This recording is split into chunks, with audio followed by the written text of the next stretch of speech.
আসসালামু আলাইকুম। তো এটা হচ্ছে day 1 of 365 days challenge of 2026। তো আমি আজকে একটা মেসেজ দেওয়া ট্রাই করব।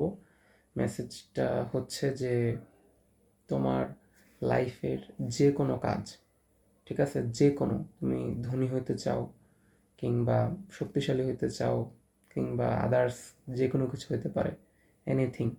তো ওইটার মধ্যে সবচেয়ে ইম্পর্ট্যান্ট পার্ট হচ্ছে শুরুর পার্টটুকু। তুমি শেষ বলো, তুমি মাঝখান বলো, ওই পার্টটুকু তুমি যে কোনোভাবে ম্যানেজ করতে পারবা, কিন্তু শুরুর যে পার্টটুকু আছে, অর্থাৎ সিদ্ধান্ত নেওয়া এবং স্টার্ট করা, জাস্ট শুরু করা, কাজটা শুরু করাই হচ্ছে সবচেয়ে কঠিন। তো বেশি চিন্তা ভাবনা করবা না যে আমি কি করবো না কি করবো, না করলে ভালো হবে না খারাপ হবে, ফেল করবো, লস হবে, লাভ হবে, এত কিছু চিন্তা করবা না। জাস্ট কাজটা শুরু করো, অ্যান্ড তুমি দেখবা যে কাজটা তুমি সম্পূর্ণ ভালোভাবে সফলভাবে শেষ করতে পারছো।